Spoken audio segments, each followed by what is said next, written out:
Alright, we're gonna play Node, last favor of the Antarii. On November 7th, 2034, the Japanese satellite Ares detected a sudden source of radiation. At these coordinates, they found the hidden ruins of a Soviet nuclear power plant. Ah, there's text blur, I'll fix it. The first Russian team to arrive went missing. Within hours, radiation levels were too high for international aid to enter. All that is known about the interior comes from blueprints intercepted to the KGB during the Cold War. Radioactive. A robot designed to go to Mars has been sent. It operates in a delayed mode using low-intensity signal reception points to receive commands. Its mission, to find the radioactive leak, contain it at all costs, and prevent a nuclear catastrophe. Worse than Chernobyl. Although it is called DSR-27, everyone knows it by its name, Node. Kind of a cool setting. I dig that, you know? I actually really like this setting. Yeah, the text is a bit fast, yeah.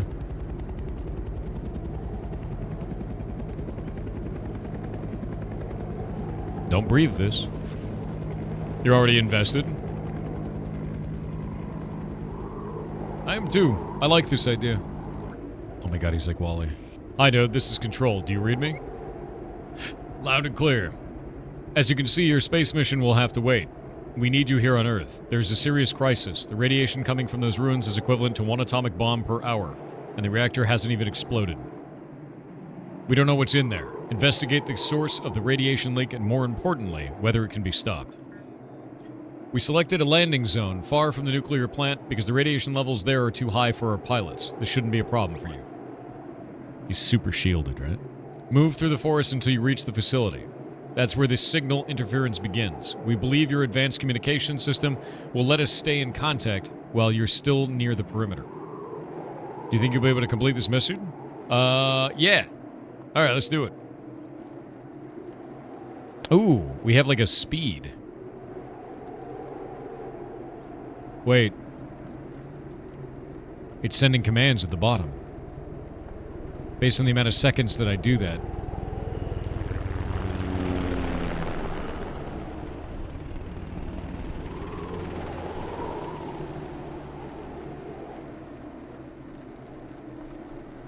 Yeah, it's a 3D side-scroller.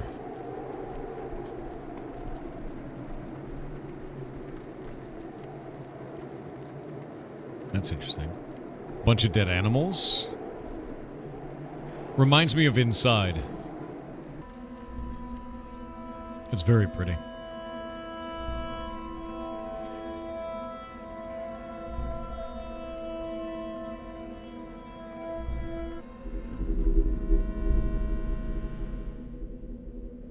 Oh?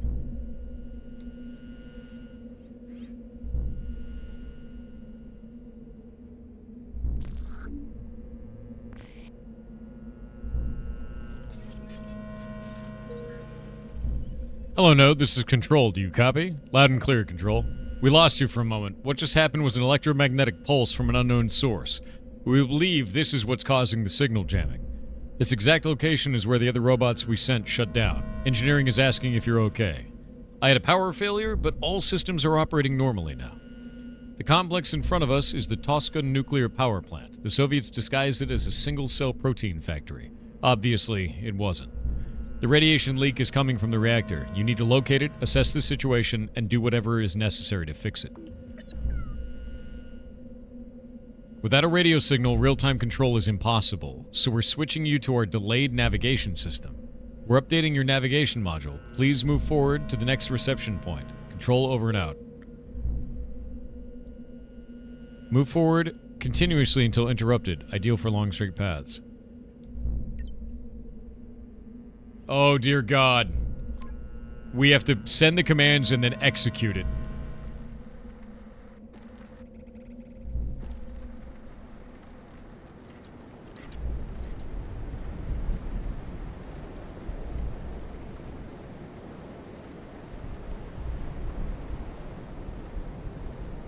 I don't get to control it, I'm just pressing a button down now.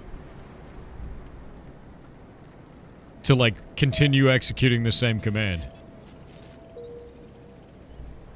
Well done, Node. This is how we move through Tosca. We've discovered that the mysterious signal jamming isn't entirely effective. There are a few spots where we get 1% signal. It's not much, but it's enough to send you instructions. With these orders, you'll be able to navigate from one reception point to the next. I have an advanced logic system. Why can't I go on my own? Node, you're a prototype that hasn't been thoroughly tested. You'll only be able to activate your autonomous mode for minor repairs or in exceptional cases. Alright. To avoid getting lost during your mission, you'll need to use the nuclear plant's blueprints. Your scanner will show you the nearest reception point and some passive readings from your systems. Alright. Let's not waste more time. Good luck with your mission, Node. We're counting on you. Control over and out. What an interesting game mechanic. Holy shit.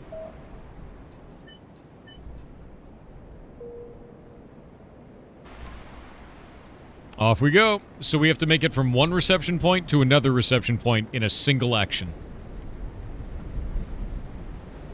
Based on the commands that we input, we can make it. It's a puzzle game. With delay. Yeah. Like I'm sending one forward command here. Oh, we got a problem. As we suspected, the main entrance is blocked. It appears to be damage caused by seismic activity. Oh, we actually have some signal here. Affirmative. We will look for an alternate route. You might find the missing team inside. They belong to Emercom, the Russian Ministry of Emergency Situations. If any of them are still alive, you may assist them, as long as it doesn't divert you from your main mission. Yes. We have updated your system with the turn command. This allows you to rotate 180 degrees. The instrument calibration is at 15%. We're going as fast as we can. Control over and out.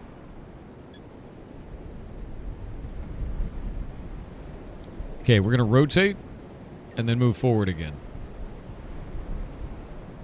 Actually, no. Yeah, we'll do that. Oh, I screwed it up. So we rotate and then move forward. I have to hold the button down. So it's an exploration game where you don't get full control of your character. I don't think I've ever seen that before. And it is the kind of way that it expresses itself is as a puzzle game. Feels quite good. Yeah.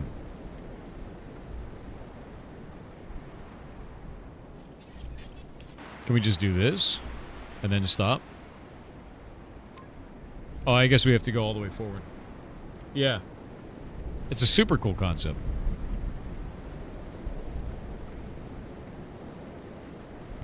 They turn lag into a game mechanic. Yeah, kinda. I love seeing all the other robot types, too.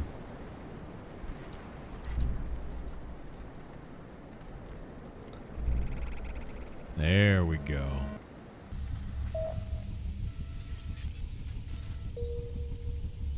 Radio check node, this is Control. We've lost you on the satellite feed. So it looks like you've made it to the nuclear plants underground. Good. In the meantime, we've calibrated your hydraulic system. The jump command is now available. It'll be useful for avoiding obstacles and reaching difficult areas. We can use those numbers to control your movement, like forward 2.4. This value indicates the number of seconds the command will remain active in your timeline. Alright. Alright. We need to jump now. So now what we have to do is we have to do forward 1 second, and then jump, and then forward infinite. Oh. Nope. I may have made a mistake.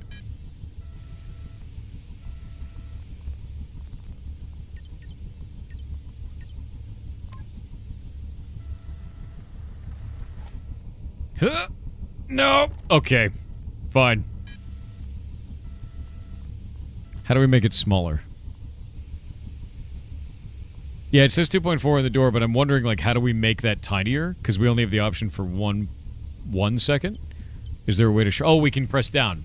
Okay, there we go. Yeah, I didn't know what the control was to do it. There we go. And then jump, and then forward infinite. You can press up and down on the right. Yeah, that's cool. On the right stick. Oh.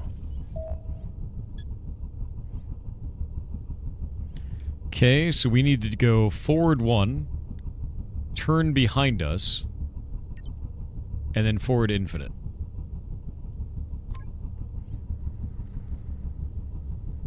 What? Okay, there we go. Yeah, it's actually a really cool system.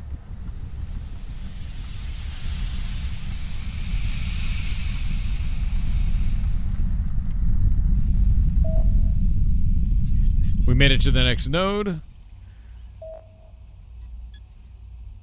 So it looks like this is going to be...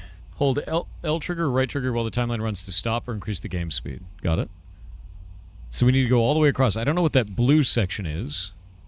They may have supplied the nuclear power plant using these tunnels to avoid satellite detection. Let's just do an investigation one.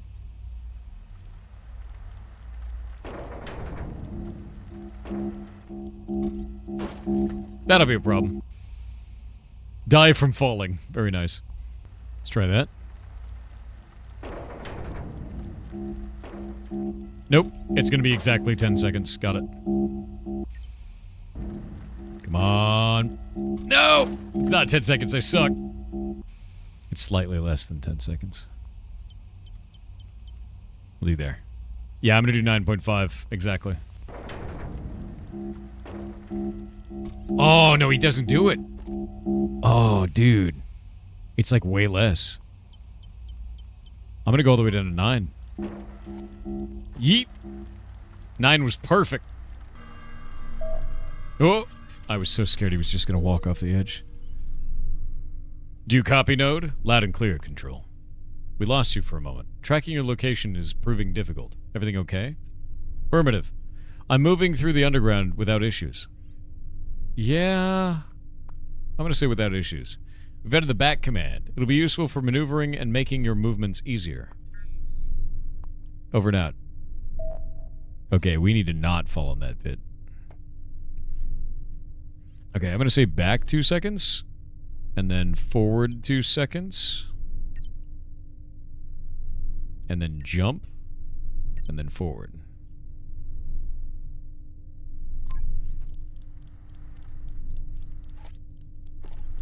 I may have made a mistake.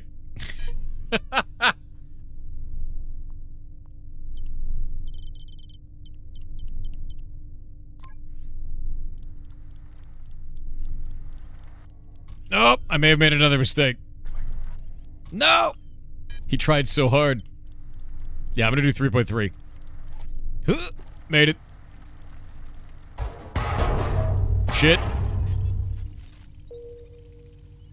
Node, we've detected a loud impact and a lot of noise. Status report. Control, I'm fine. It was just something unexpected.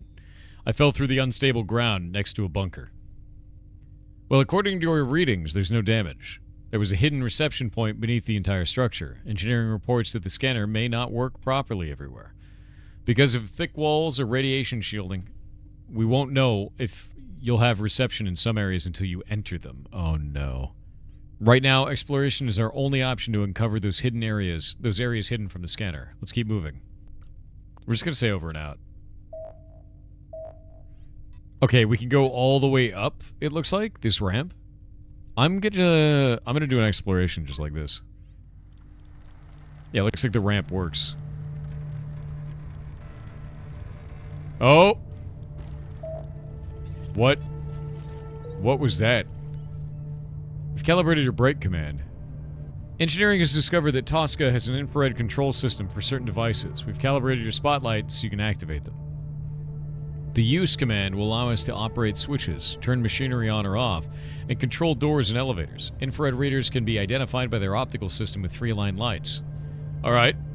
You were designed for space missions on Mars and Europa. However, due to the complete change of plans, we had to wipe your memory entirely and start from scratch. You have no memories, and that might feel a bit strange to you. We'll see what we can do about it once this is all over. Okay. So we need to go forward. We need to go forward a little bit. Maybe 1 second. Then we need to use... And then we need to... brake. Probably for 10 seconds. And then forward. I suck. Alright. You ever just... Oh! Somehow a genius. Didn't die. Is 10 seconds enough? 10 seconds is not enough. Alright. There we go. It's a super interesting game mechanic. You know why? Because it's a scripting language as a game. You're basically using defined inputs for the robot as if it was a scripting language. It's good.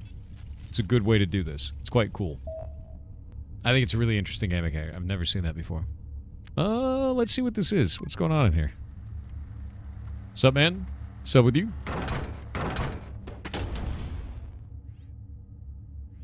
Alright, that seems wrong. Let's go... Let's try 5 seconds. Should be 4. Nope, that's not what we want either. 4 and then we'll break. There we go. Maybe 3.5 and then break.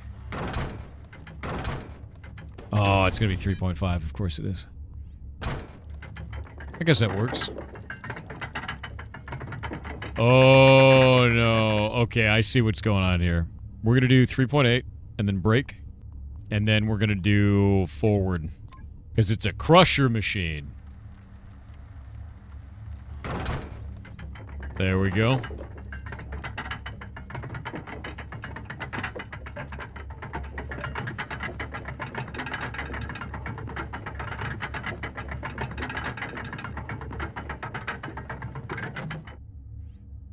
Okay. Oh, no, it's still going up.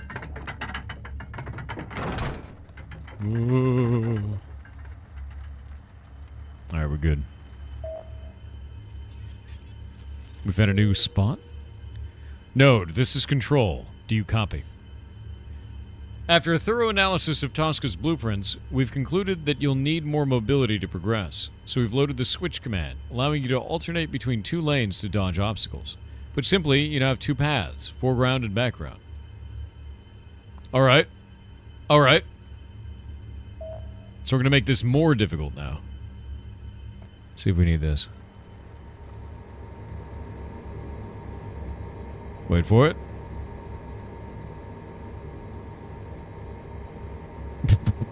Alright, I've learned something. It's fantastic, actually. Nope. Too late. We're gonna do it at 3 seconds.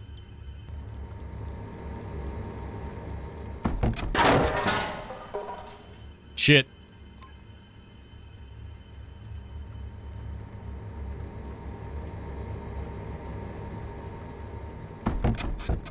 Okay, at 2 seconds on that one, we'll get rid of this. We're gonna add 2 seconds here, and then a jump, and then forward.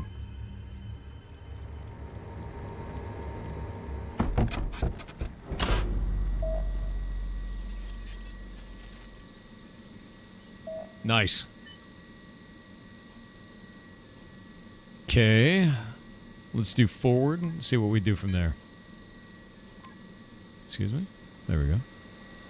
I don't like that. Man.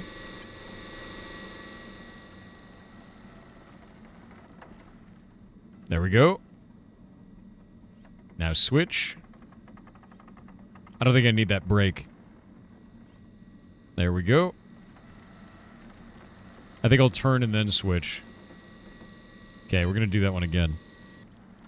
What? Whoa, that was close. That acted a little bit weird.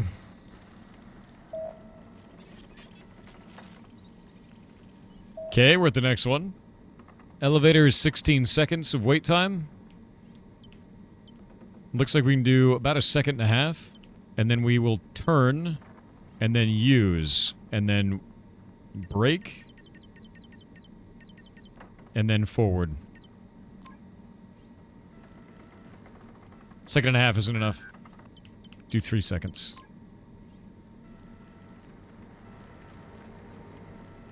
Nope! Ah!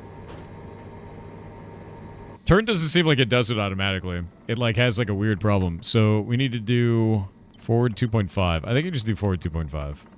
Yeah, like he didn't turn there. Did you see that? It was really weird, right? His turn doesn't work the way that I would expect it to. I think I have to brake and then turn. Yeah. That makes the most sense to me. Now we can go forward. I mean, I scuffed it, but... I don't like that. I don't like that at all.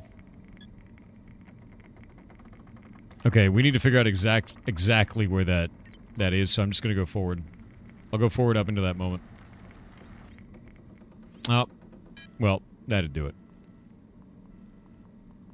Let's do switch, and then forward. How many seconds?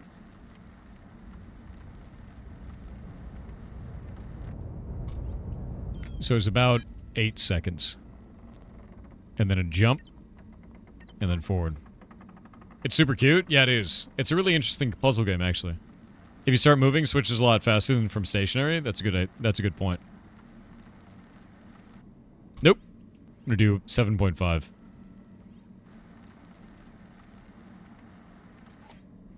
Got it. Boss. Alright, let's see. Nuclear power plant main building. We have some kind of an obstacle in there, but I don't know what kind of obstacle it is. So we're just gonna do forward first to kind of investigate. Oh, I'm dead.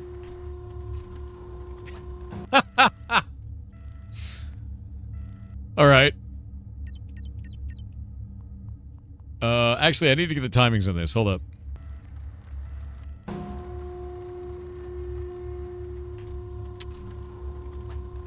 I think I may have gotten the timing wrong, Chet.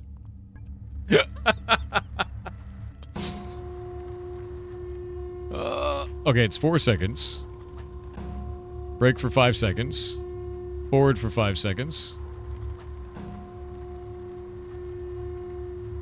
And then we'll brake. Okay, we can do that. Should be able to get through 2 with that.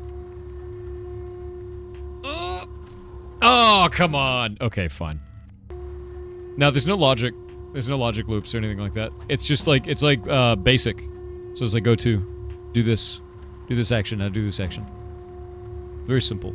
It's nice. I like it.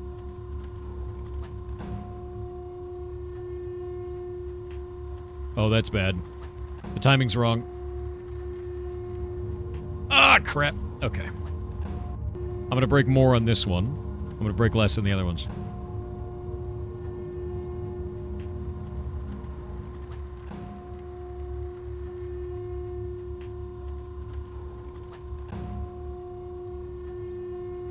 There's a little bit of a delay as he does things.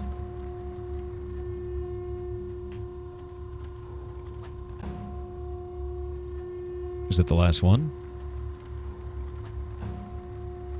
We made it. Victory. Okay, we're getting errors. Alright. Underground hub. Let's take a look at this. Elevator is 10-second delay, so we're going to do forward 2 seconds. I think there might be a use in there, and then brake 1 second, and then use, and then that, and then forward.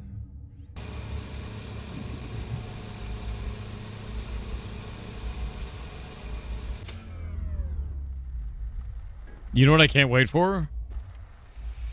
Speedruns of this game to get solved. Because they'll solve it. Oh my god.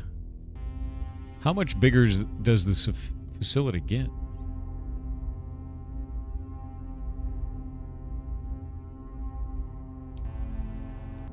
That's cool, dude.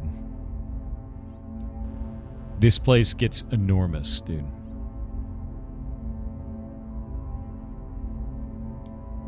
Yeah. I love the idea of writing little simple instructions to get it to go, right? I really think that's unique and interesting.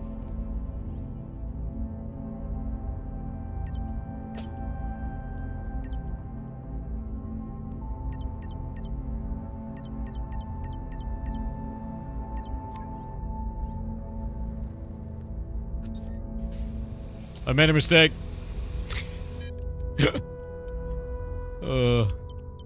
Wouldn't be surprised if you unlock loops soon. It'd be really interesting, like, if you get more logic controls, because they have a lot of buttons all the way at the bottom of the screen. So the idea of adding more logic controls seems pretty cool to me, you know? We have multiple ways to go now. That area is broken, so we'll have to turn and go all the way back. Turn, and then forward. Yeah, there's 3 different ways of going upwards as well. I don't want to talk about it. Turn, and then switch, and then forward. This place is super haunted.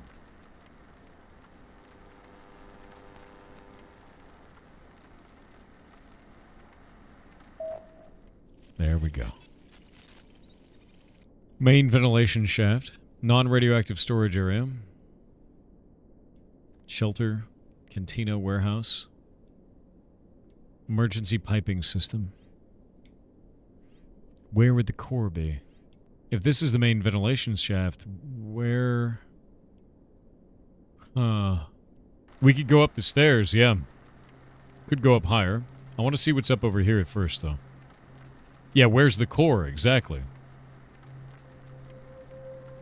Like, there should be a pool, right?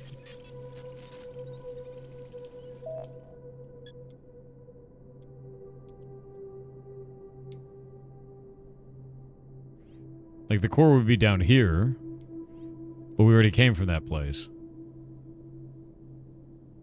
So now we gotta go up, up, up to the electric substation.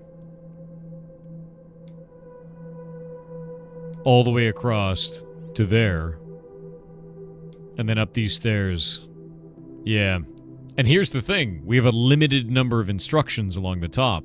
And a limited number of choices along the bottom. So effectively what we need to do is we need to create a situation where we don't overuse instructions. Like, you have to...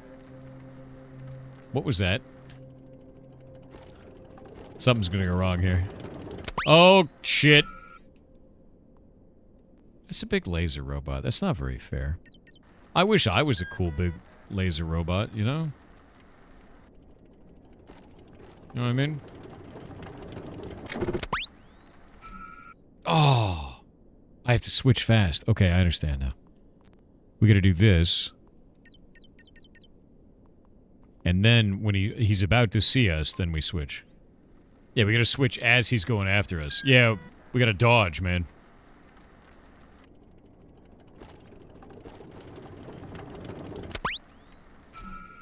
Damn! Oh, maybe I jump him. Better idea. Jump him. Yeah, I'm gonna jump over him. Oh, wait, no, I gotta jump over that thing. I'm an idiot. I want to see if I can jump the guy first. Let's see.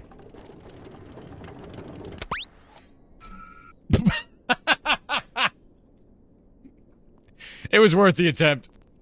Nope.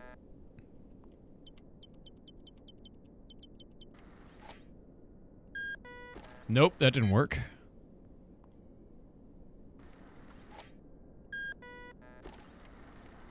That still sees me. Better idea. We go forward, and then turn, and then go back. So we piss it off. And then leave.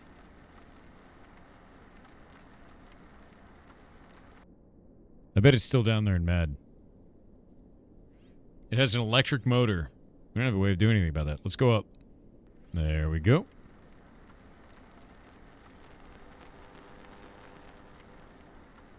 How long do we can we go up this? It's 10 seconds. 12. This is a good end. Wait. Oh, I thought I was going to run right into the electrical. Control, this is Node. Do you copy? Send. Do you copy? This is Node transmitting blind. I've managed to enter the main building from the tunnels, though you can already see that on the blueprints. I'll have to figure out how to reach the reactor. There's a door with an electrical failure, and I need to repair its panel. To do that, I'll connect my autonomous system for a few seconds. It'll be logged in the mission record. Node over and out. Repair the electrical panel connected to the door. We're going rogue. Okay. Okay. This is a way forward. I know this is probably not going to work, but I just want to know. Oh, it totally worked. Okay, never mind. That was sick. I thought I had to go all the way back down the stairs. Actually gaming right now. I saved like 1 billion inputs by doing that. Exactly. That's in Russian. I don't know what it says. Translate. Hello. Hello. Good morning, comrade. My name is Prisma. I am the computer in charge of Tosca, property of the Union of Soviet Socialist Republics. May I know who I am speaking to? My name is Node. I am a robot sent to fix the radiation link. Indeed, we suffered a radiation accident 3 days, 14 hours, and 16 minutes ago. However, I deduce that you are a robot from a foreign power. I must ask you to leave the Tosca facilities immediately. I can't do that. I must stop the leak. I cannot cooperate with agents from foreign powers without special permission from the Soviet administration, nor can I provide classified information. I'm afraid the defense systems in Tosca will assume you are a threat. I strongly recommend you try to return.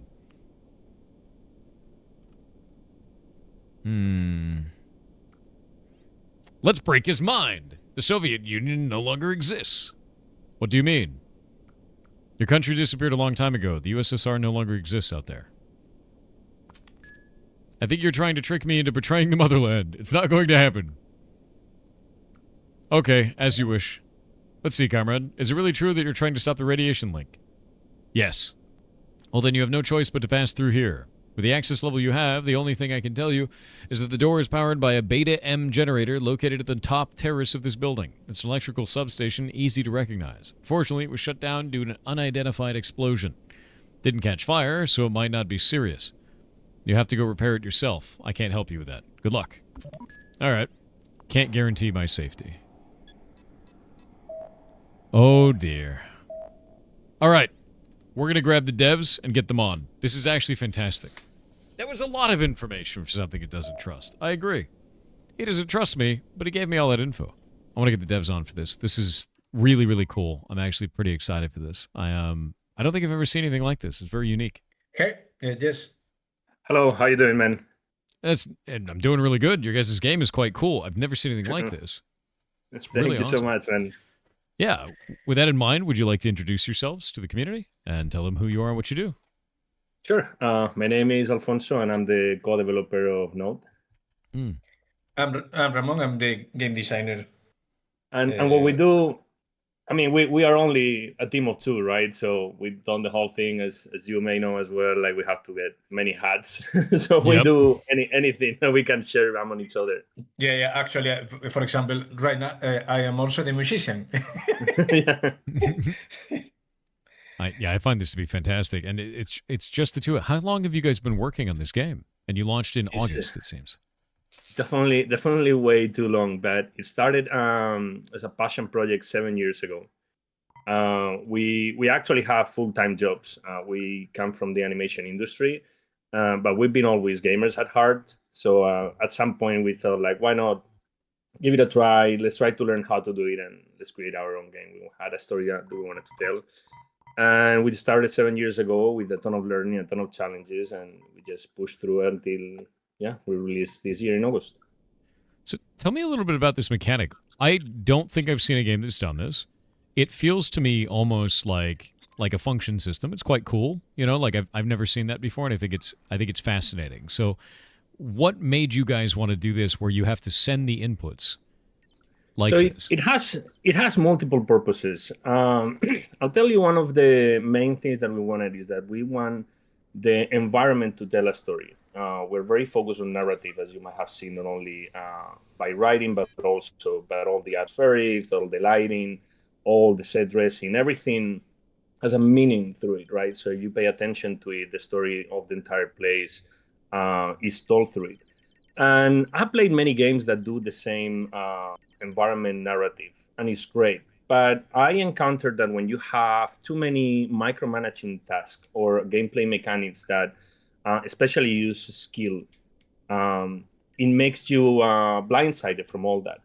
So part of the mechanic itself is, so once you have the solution to solve the puzzle, you have the time to actually enjoy all the narrative that we're telling you through the environment. So it No, kind of decouples the busy time from the time that you experience the story. Definitely. Yeah, no, I think you're completely right about that, because I've spent this time, instead of focusing on my character and, say, platforming, I've spent this time looking at the environment and feeling out what it feels like, like paying attention to all of it, so, yeah, I think you're right. Exactly, man.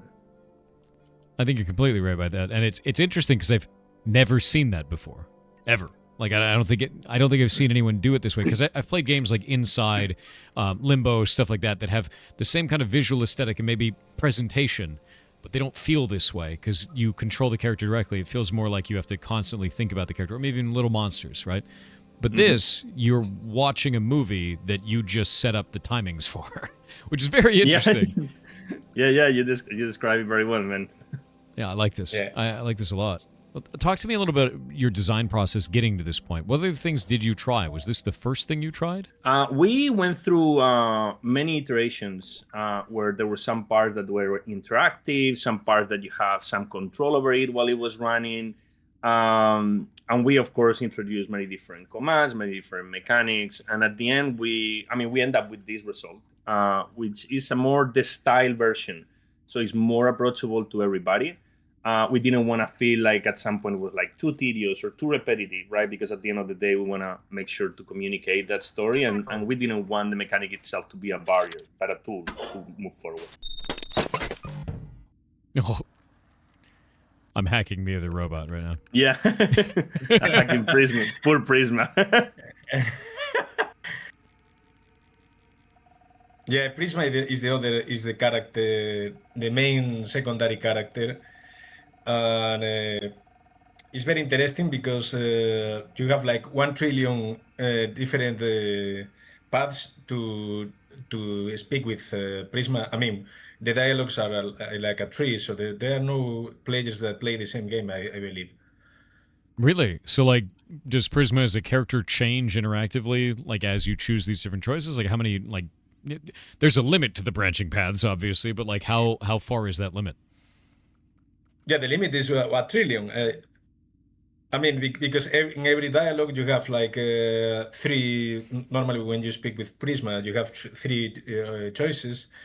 Every 3 choices you have 3 and 3 and 3 and 3. So at the end, the branching goes It's just so totally many. crazy. Yeah. Yep. No, I mean, we clearly had too much writing. Yeah.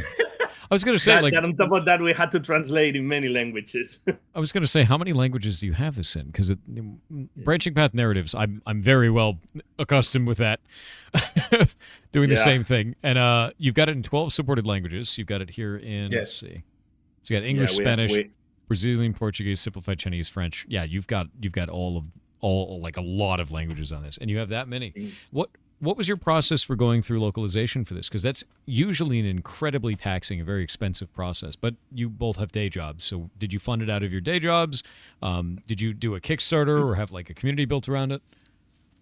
We end up funding this ourselves. I felt like we didn't have a very good timing. We came out publicly with the project itself in 2023 to try find some funding for it. And it was like the worst year for gaming, right? Layoffs were left and right, like publishers were closing or not accepting any more pitches. So we end up funding it ourselves. That's awesome. And I know how expensive that is. For for a lot of people, if you don't realize, you usually charge per word. It's quite expensive. Yeah. Like it's very and it puts you at odds with the idea of writing a really cool narrative because you think about the cost of every word when you're developing that. But you guys have been very verbose in the characters anyway. That's fantastic. And we have tens of thousands of words. And funnily enough, because at some point we have to sit down and have that conversation, right? Like it's like, oh, we should cut 10,000 words. How can we condensate this thing because we can't pay for it? Exactly. Yeah, I think we cut half of the dialogues because it was too much. Was more side quest and it was a lot of words. So we have to half the length of the dialogues at some point. Yeah. I mean, in general, the game itself had to go through some trimmings, right? Since we didn't find funding at the time and we had to fund it ourselves. And on top of that, we couldn't just leave our full-time jobs, right? We had to accommodate the schedule for a viable product that we can put together, just the two of us. And it's still like you, for example, point out that map that you open at last look huge. That's only the third out of 9. So it is a lot of game there. That is a lot of game. That's a huge amount of game. Well, so far it looks like you guys are sitting at 94% positive. You have 124 reviews. Do you have a Discord set up? Let me see. Is there a Discord on here? You do. We do have, yeah. How do you feel that the community has adopted this? Like, how do they feel about it so far? Because my guess is that people are speed running it. They've got like perfect turns. They found like all these different routes for like doing things that are ridiculous in very efficient ways, and that seems really compelling to me and seems really interesting. But I'm interested in seeing what you guys have seen so far from your community. So, I mean, our experience for the community that tried the game has been great. People are super positive. As you mentioned, reviews are great. And they're very collaborative. They gave us a ton of feedback that help us, fix bugs along the way and issues that has arisen, as every developer has encountered. But the only thing I must say that we would have loved to have more impact. But since we are, just to and barely managing marketing side and getting the product to know people, it's been very, very challenging. So that's why we really appreciate this opportunity, man, for you to show the product to your people, man. Dude, 100%. I mean, that's. Oh, sorry, go for it. Yeah. I was going to say that somebody made a playing guide. So for me, is still weird that somebody takes the maps that we do and plans the instructions and everything. So it was very cool to see that. That is really cool. And yeah, it is absolutely my pleasure to run this event, dude. Like, we had 500 submissions. I bring it up pretty much every time that we talk to anybody. It's a massive amount. So that's too much for us to do in one Indiecember. So we're going to keep doing this every year. And I'm also going to do it again in June. So we'll do an Indie Summer and an Indiecember, and we'll just keep doing this. And I think it's a lot of fun. We get see a lot of really cool ideas like your guys' game, and just people learn stuff from you guys as developers, and everybody wins. Like, nobody loses here. And I just want to keep doing this and doing it free because, like, dude, we were talking about the Game Awards the other day. Apparently it was $1 million for a video spot of the Game Awards. It's like, come on, man. Like no indie's going to afford that, and if they do, they're going to be in the hole forever. Like, that's so expensive. So, like, the idea of getting the word out for indies is just so...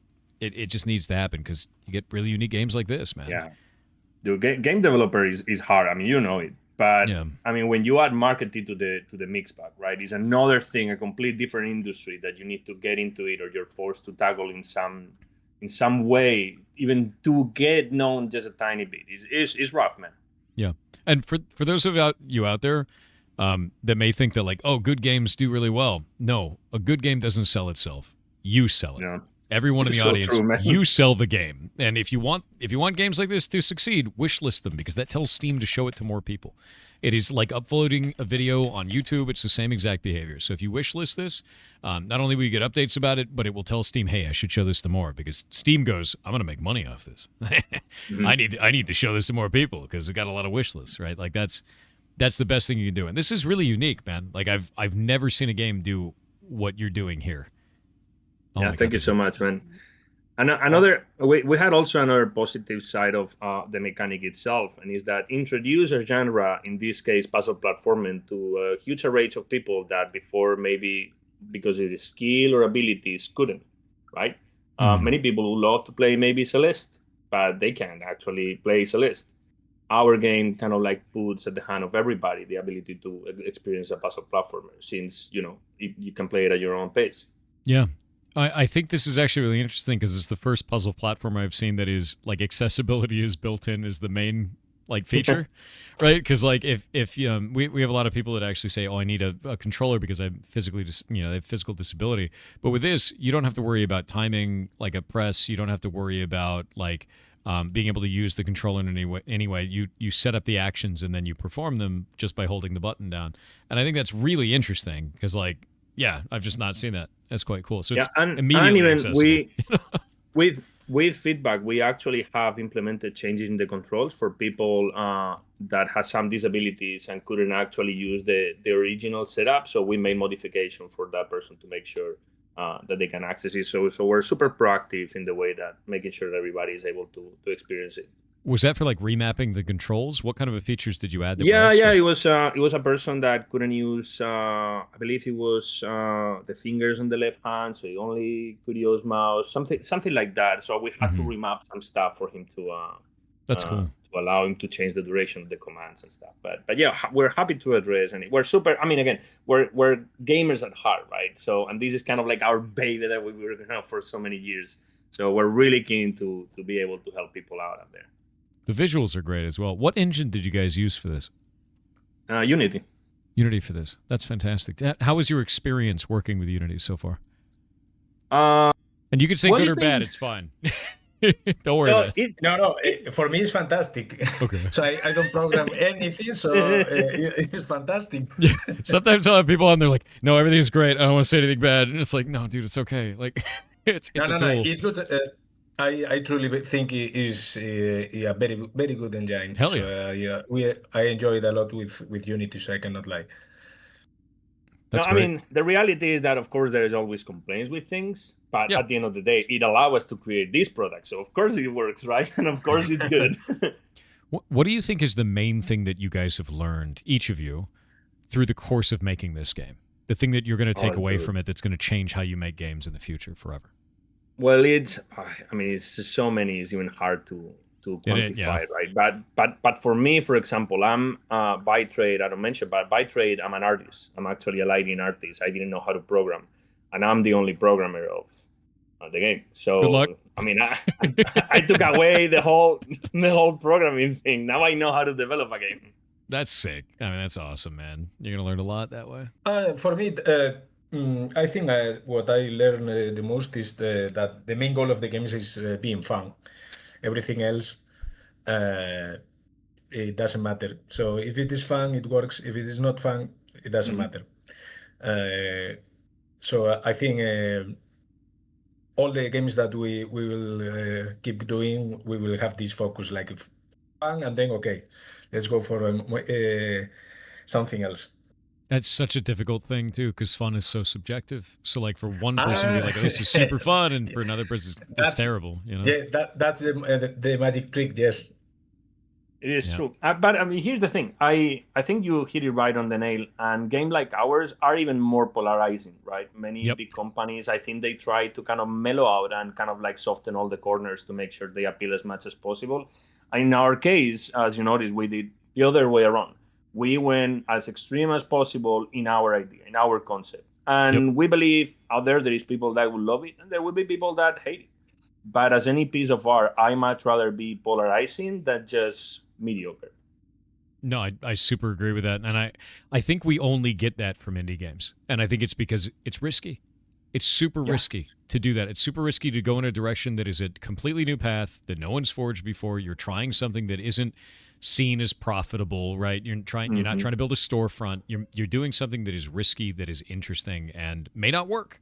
But this looks cool and it feels cool, and I've never seen it before, right? Like so I'm glad you did. That's like the whole thank you point. so much, man. Yeah, absolutely.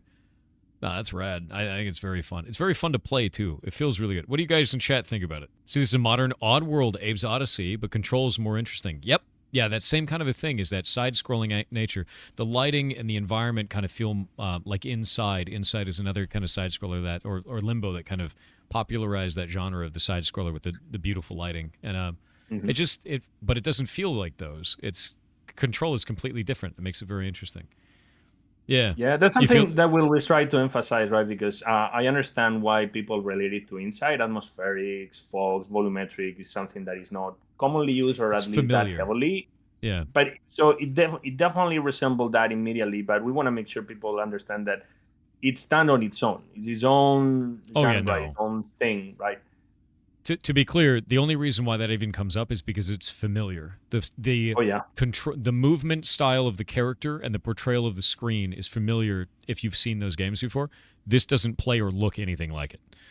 like at all, at least not to me. Or good or bad, because we love Inside too. Yeah, no, those games are great. This game is great, and I think it stands on its own as something separate and different. And I really like that. I also love the idea of delayed inputs. It's quite cool. It's very unique, and it is polarizing. You're right. What have you guys tried to market this so far? Like, like, because we're doing the Indiecember, and I'm always interested to see what indies have tried in order to market their games out there, and that, like, it's always different for each team. So what have you guys done? The most successful trailer that we had is in the PlayStation Store, I believe. Really? That yeah, I believe it was on some stuff on TikTok, stuff like that. So I think overall the thing that hits the hardest have been festivals with the Steam presence. We were fortunate enough to appear in Summer Game Fest last year with our demo, and of course we have Steam Next Fest, we had Automation Fest, and we had a couple of presential festivals. I think that's what actually amounted to 95% of the whole thing. All the other efforts we've done, I think they haven't really reached that much, and probably is because those campaigns are super expensive and we actually haven't spent that much, right? I just fell off a cliff. No, that makes sense though. Is it's always one of those things that's really interesting of like what has been tried and what hasn't been tried, and it's so hard to figure out what works perfectly and what doesn't work perfectly. And the problem is for indies, every step of that process is expensive. Every single one of them is expensive. Mm-hmm. And like even going to conventions and everything like that ends up being really expensive. And yeah, no, it's wild how much that costs, and you're always in a budget for everything. You guys did it the right way though, I think, which is to have your day jobs. A lot of people that I have even in the community are like, I don't, I'm going to go indie full time, and I'm like, do you have like a game that has like a big community? And they're like, no, I'm just gonna quit my job. I'm like, don't do that. Like that's a bad idea. Yeah, I mean, I think that may be something that might be more feasible if you're like 23, right? But we are not spring chickens anymore. We have family, we have kids, we have rent and mortgages, so it's not as easy as like, oh, I'll just quit my job and I'm just gonna, do my video game 24/7. Yeah, no, definitely. These environments are beautiful, by the way. You guys did an awesome job in here. Thank you, man. Yeah, that's all Ramon. That's fantastic. It looks great. He's the main modeler and texter of absolutely everything you see. That's great. Yeah, no, we did a lot of research on the Soviet stuff, and there are so many crazy things that they don't look like real, so we have to keep it down a little bit because they were totally crazy, like building big stuff, crazy stuff, weirder stuff, just building stuff. I don't know. Yeah, I'm always kind of blown away by that. I really like brutalist design, which is a very old like Soviet design on a lot of buildings, and that brutalist design is just it's so kind of haunting. And for a lot of people, they're like, "Oh, that doesn't even look real." And I'm like, "No, it's pretty amazing. It's definitely real, and it's these huge towering structures made completely out of concrete and all these weird spikes all over them and everything. Like, I really enjoy it because it's so different. And then building that kind of a design into things like this, you've got everything made out of concrete. You've got all these different types of, environments with all this stuff on here. Did you guys do a bunch of research on I would guess Chernobyl at that point? What were some of the things that you looked at in real life in order to come up with the design and style of your facility in this? I mean, we have a lot of books about the Cold War stuff, abandoned buildings in the Soviet Union. I went to real places, like in Tirana. I went to bunkers. So, but basically a lot of books about brutalism, about Soviet metro stations, Soviet bus stations. Of course, every Chernobyl, it was like frame by look frame by frame because it's a piece of art. Yeah, but a lot of research. That is very fun to do the research for this. Yeah, no, I actually think it's fantastic. You guys did a really good job. So if I'm gonna do something that's rough. I'm gonna ask you the rough question. You ready for this?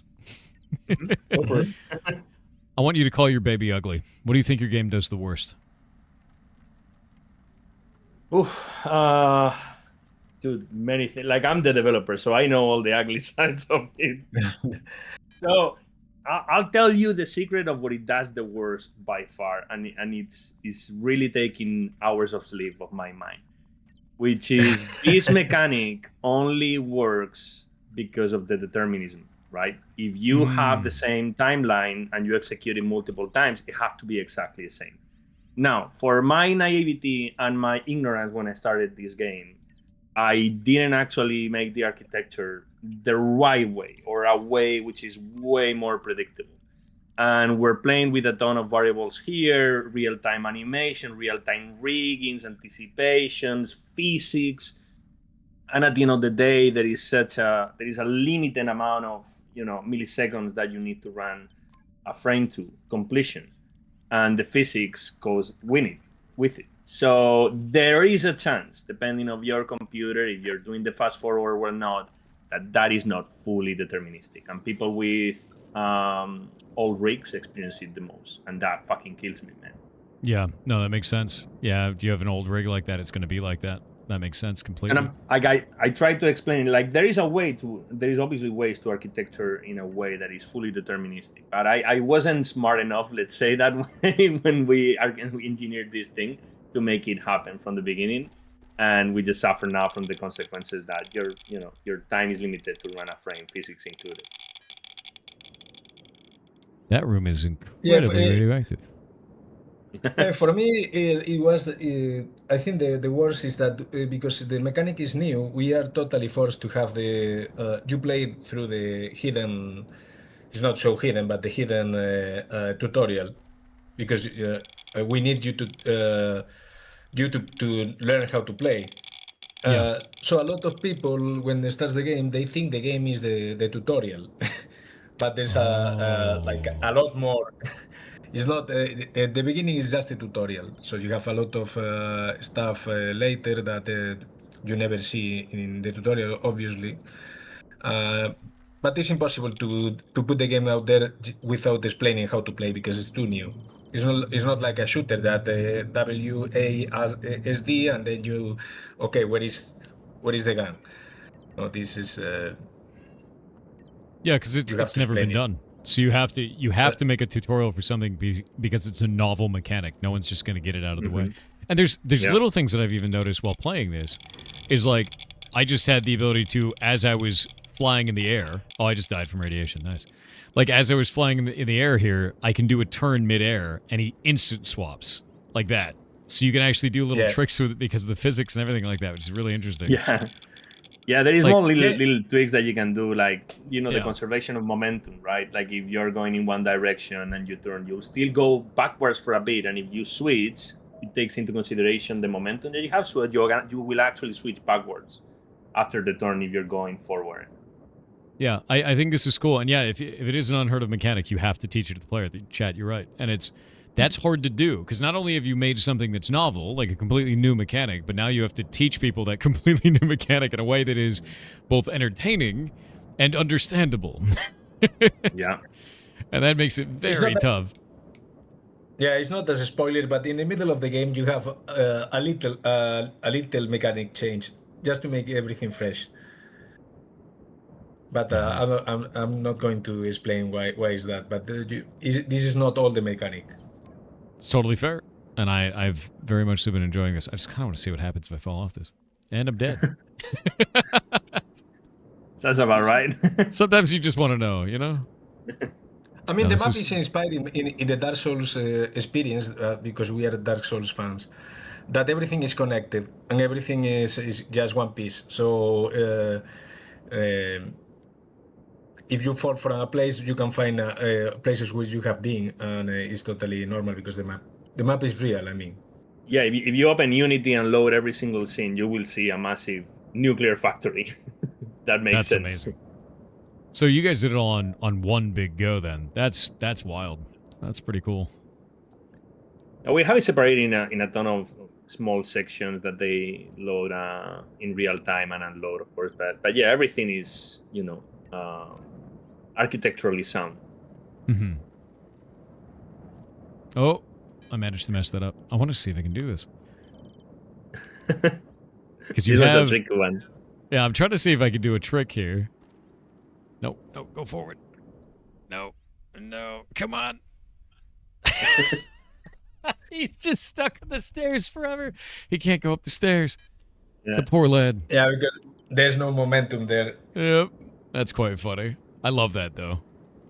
I think the other thing you guys have done is it fail fast. Like 100% it fails fast. So if you do something and it doesn't work, you just flash back into the original location. That's something that a lot of people should learn from like roguelikes and stuff like that, is if your game does not fail quickly, like that. There we go. Yeah, I can't land on it. Yeah, there is two core things that we really try to implement in this thing, right? It's because we know this is an iterative process. We really want to make sure that if you fail, you fail fast, you reset fast, and you can get to the point where you see whether you fail or not fast as well. And that's why the fast forward come in place.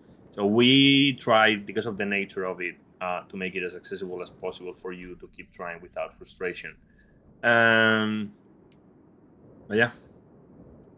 No, that makes sense. Like I really do think that this is quite unique and interesting. Like you guys are doing something awesome as hell. And I love just playing around with it too, like just trying to see what stuff can I do in here. Oh yeah, wait until you have in subsequent levels more interactive things, and yeah, the experimentation could be super fun. Yeah, no, exactly. And like even just with the experimentation that you have right now, even with the small amount that I have here, it's quite good feeling. I'm gonna try. Yeah, thanks. Man. We put a ton of effort to making it feel nice. Not only the interface itself, like it's clicky and it tags and it animates, but also the animation of the character itself, right? Everything kind of flows organically. We were actually really lucky that a friend of mine that is an animator at Disney made the animations for the character. Oh, really? That's fantastic. Yeah. It's very nice. Yeah, that's why it feels so alive, and all the little cinematics that we have with little shots of animations when he fixes the panel. It feels so organic. It feels alive, right? And it's super hard to do with such a simple character like this, which is basically two wheels and a neck with a flashlight. And yet it feels alive. It sounds silly, but it is pretty challenging. I couldn't do it. It feels alive, and it also feels like it is separate from the architecture that you're a part of. Because the architecture here is very brutal. It's very old, blocky style, and you have this very sleek and kind of, different kind of a model for that. It's very interesting. It's quite cool. we also have for photography and composition, one of the main elements that we use is the color code of the drone itself, of Node. And you'll have that cyan light in the interface and the flashlights, and that's something in the background will never appear. There is nothing of that color in the entire scenery, so you stand out by itself. Yeah, I love that. I actually really love that. That's quite cool. You guys have done a really good job on this. Really good job. I hope you're really proud of this, because like I haven't seen anything like this, and it's quite cool. I don't know. I'm just kind of blown away by it, man. I really appreciate it, man. No, as I said, we are proud, right? This is something that we try to tell ourselves that, after 7 years, you lose perspective, right? And I particularly myself, I need to be reminded of like, oh, this is a big achievement. We set ourselves to do it, and we did it. But yeah, we would love to. That's the part that I'm missing personally, is that we would love to see more people playing, more people being able to find it and reach it and discover it and tell us what they think and give us feedback. Because at the end of the day, right, as an artistic product, you do it so people can experience it. Yeah, most definitely. Somehow I managed to get on both sides of it. That's awesome. I have no idea how. What is interesting is that I never seen two players playing the same style. So it's absolutely amazing that everybody plays differently. I don't know how that is possible. I mean, the thing is it's because you've given us all like a bunch of just myriad of controls, a bunch of different ways to do this, and I'm wondering. Oh, I can't. I was trying to see if maybe I could get fast enough that I can land it without dying. I don't think anybody has tried that. Actually, I can't tell you for sure if you land on the tip if it'll work. I don't know. Maybe I could jump it. That would be a massive skip. That'd be a huge deal. I mean, that's how you get speedruns, man. That's the way. Well, that was definitely not the way to do that. Yeah, speaking about the speedruns, I passed the trash compactor with 3 commands. but I never seen anybody doing that. Oh, that didn't work. It's so visceral when he dies, man. Oh my god. So, if you guys were like starting this over, right? And you wanted to build this all the way from the beginning, knowing what you know today, how would you change your design philosophy? Well, I mean, if I was able to go back in time and start from scratch, I don't even think even I would do this. Really? You'd make a completely Because- different game. I would make a completely different game to begin with, because this is definitely way too challenging and too complicated for the resources For we ended up beginners. having. Yeah. I would definitely start with something much more synthesized, way smaller, something that we can accomplish in 1 or 2 years to completion, and experience the whole pipeline, or what not only doing a video game, but publishing a game is, because there is so much to learn through the entire process beyond systems and programming and aesthetic. Yep. And it took too long to get to those steps and learn them. So if I can go back in time, I would do a different game. And maybe after that one, I would do this one again. But first, I would do something easier. Yeah, I will do it again. It will be fine. Hell yeah. I think it's kind of funny because a lot of people don't realize how difficult that process is of publishing your own game. And like I encourage people to do it a lot of the times. I'm like, you should do this, because the way that I see publishing is if you don't know why you want a publisher, you shouldn't have one. And people will come to me like, oh, I need a publisher. And I go, what do you want a publisher to do? And they go, I don't know. And I was like, you don't need one then, man. Like, it doesn't make any sense. You should get one when you have a specific need, like localization or marketing or things like that. But with Steam, what a lot of people who buy games don't realize, you see this image up here? Yeah, Steam doesn't auto-generate that for you, man. Every image that is associated with anything on your page, all the backgrounds, all the Steam trading cards, you make all of those. Oh yeah, no. All But of it. let me tell you one extra thing. If you go back to the top and you see the capsule, you see that it says no, the last version, the last favor of the Antarii, right? Yep. That graphic has been also done in every single language we have localized. So every single image where that appears need to be multiplied by the amount of, like, no, dude, it's crazy. And those things are the type of things that you would never imagine, you never predicted, you never thought of, and to be honest, probably are the least fun to do in game development. Yep, and a lot of people don't even realize that's called a capsule image. You only know that because the Steam UI tells you it's a capsule Yes, image it's inside so of their true. documentation.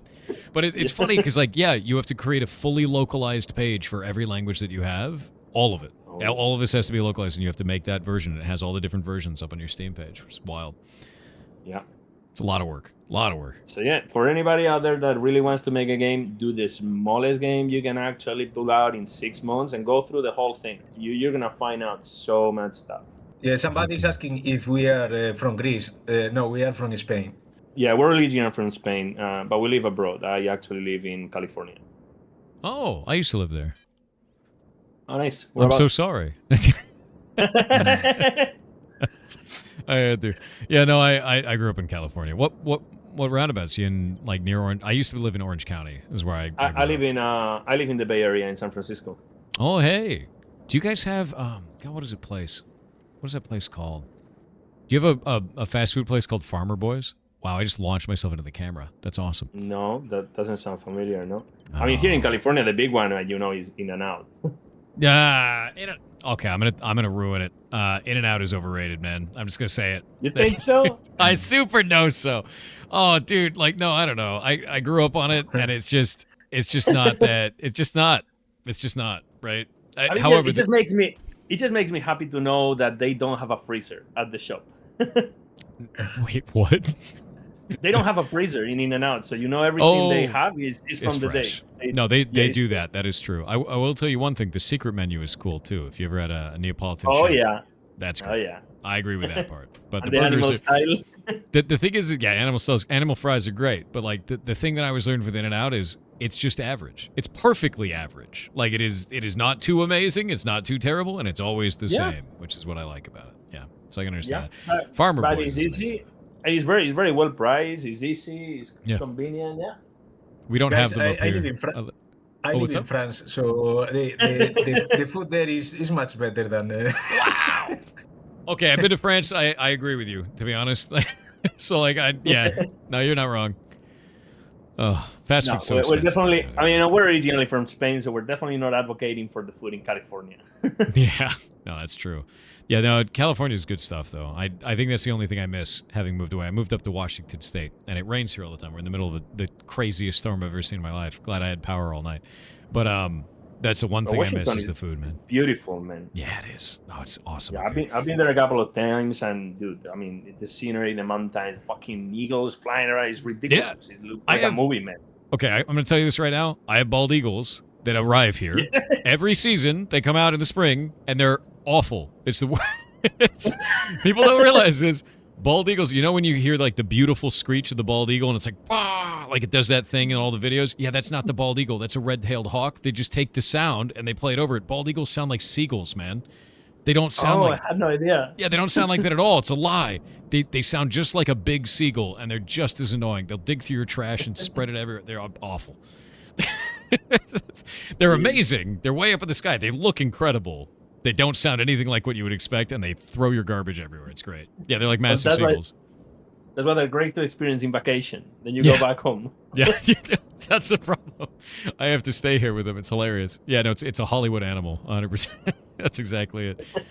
But yeah, no, man, it's that's cool though. Like California's a cool place to be, especially all the good food. But I think you guys are making something amazing. Anyway, getting back on track, I think you guys are making something really awesome. I think this is cool as hell. You guys as devs are cool to hang out with too. So like, props to that. It's good stuff. A lot of people come on and they're really uptight and they're like, oh, I don't know, I don't want to screw up and make the game look bad or whatever. But you guys you're doing it right. I think you're doing it right entirely. If you like, we're almost at time, but what do you guys want to leave the community with? What do you want to tell them? Anything, by the way. You can tell them about your Discord, any of that stuff. We can link it all out, everything like that. Is there anything you want to tell these people? I mean, the only thing I would do on my end is like, if you enjoy what you see, and most importantly, if you believe as well that indies are bringing to the table something unique and different, and they're innovating the kind of things and creating the kind of things that you would like to experience, just support those indies right away. Wish lists, as Parasover says, and buy the game. Support the people that you enjoy the content from. Yeah, hell yeah. Yeah, I will say that if you like the game, any game, not just our game, it takes no time just to write a review, because we have much more players than reviews. Oh yeah. And it takes you need like a lot of people to have one review, even if you see in the stats that they play the whole game, so they like the game. But even myself, I was lazy before. Right now, I write reviews every time I can. Yeah. I mean, I play a game, I review it, just because it takes 5 seconds.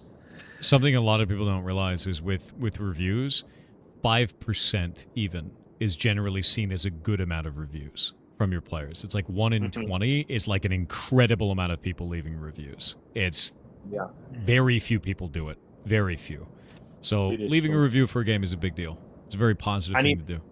And it helps so much. It's crazy. Again, it's one of those things that you don't know until you actually have to go and publish it and experience the system. And yeah, these little things, wishlist it is free for everybody, right? You can wishlist it, but it sends such a strong signal to the Steam algorithm, like, hey, we're really interested in that. And those numbers speak volumes to the amount of people that show this. And it's a way to actually do, an spiral marketing visibility to get the people that would like your game to be shown to. Yep, and I've talked to other devs too, and the average that I have seen, at least right now on Steam, is about 1 in 50 to 1 in 70 people will leave a review, on average. So you're talking less than 2%, So like, leave a review, give them something, it's a good thing. You wish list of the game, good luck, good job, dude. That's awesome. Yeah, dude, thank you so much. And again, we really appreciate the opportunity, man, of absolutely. showing out the game to the community. No, my hope is that you guys succeed and just keep making stuff, and even build things beyond this, because this is a very unique and interesting idea, and it's not like anything I've seen before. So kudos to you. Yeah, thank you so much, man. We hope so, man. Let's see we have support enough and we build up for the next one. Yeah, heck yeah. Well, thank you very much, and you guys have a wonderful day. You too, man.